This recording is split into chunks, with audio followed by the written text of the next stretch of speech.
Last night, Mount Pleasant Town Council rejected a temporary moratorium on apartment building here in this town.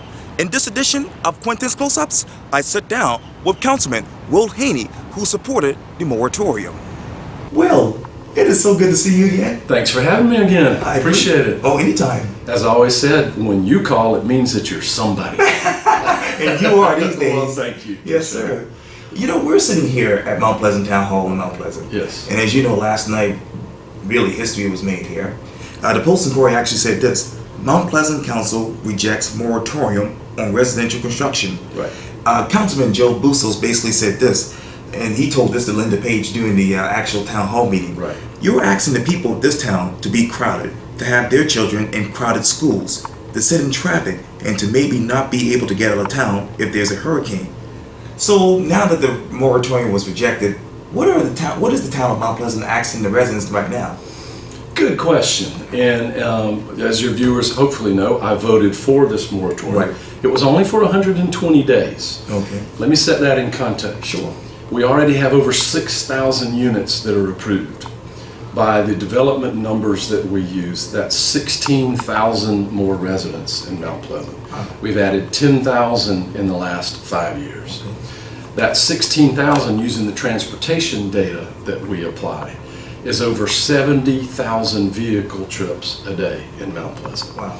So I absolutely agree with what Councilman Bustos said. Okay. So hopefully now that the idea of a moratorium for 120 days was voted down, maybe what we can do is go back to our planning committee of council. We have a commission that is volunteers, and we have a committee that is council. Sure. And say we have got to do something. We are straining our infrastructure, and not only that, but we are damaging the quality of life for the people who live here and pay taxes here.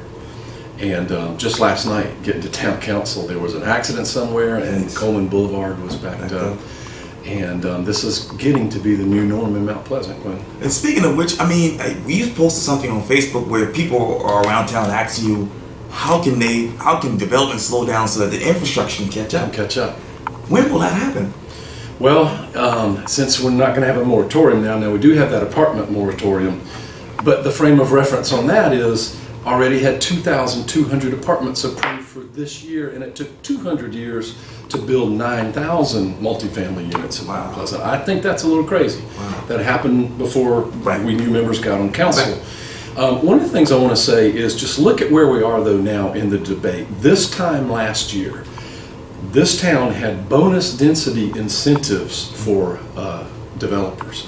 Now we are debating, and only losing by one vote, a moratorium and permit allocation on residential growth. Okay. And we already passed by a 5-4 vote a moratorium on new apartments. So even though we lose a few votes, we have changed the debate in the town of Mount Pleasant.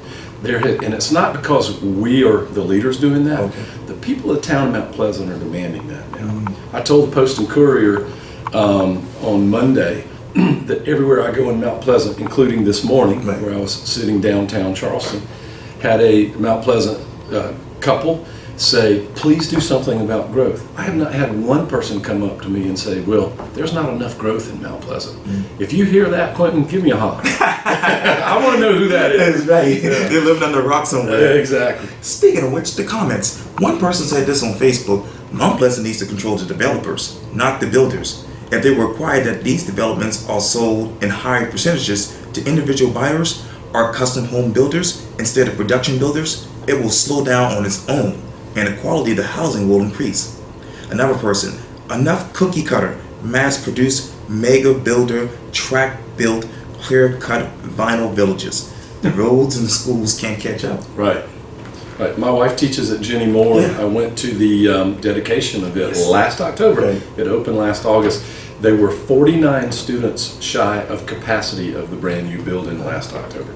By now, I'm assuming, I don't know, but I'm assuming they're at or over capacity. The school district has nothing to do with how many people live in Mount Pleasant. That's on us. Yeah.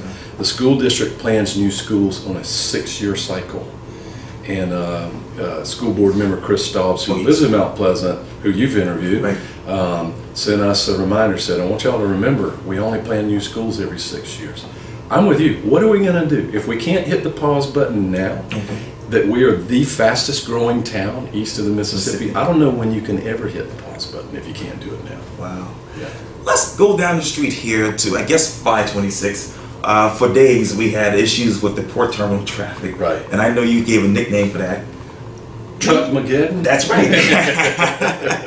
Truckmageddon, yes it was. When you look back at that to right now, what is the biggest thing that sticks out in your mind, Will?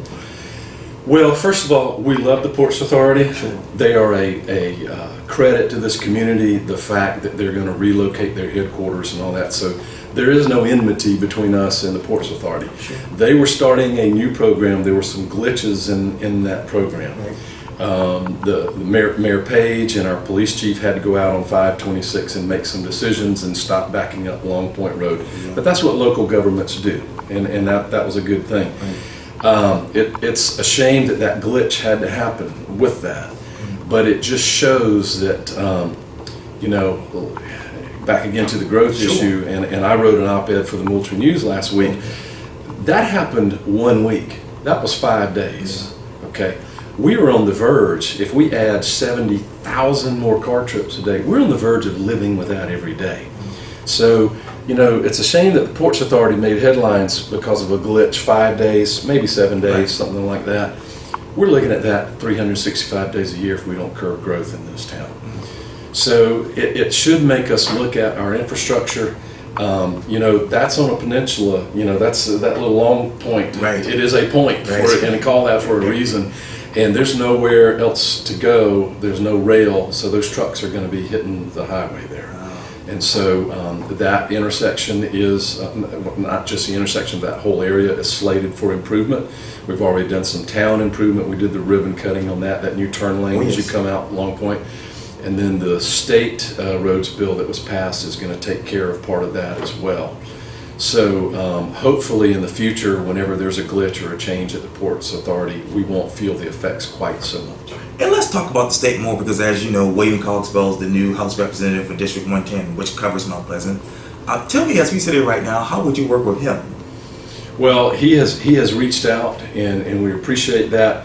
Again, it's unfortunate that not one state elected person lives in the town of Mount Pleasant. I find that very odd for the fourth biggest town in the state and the fastest growing town east in Mississippi. Right. No state representative lives in the town of Mount Pleasant.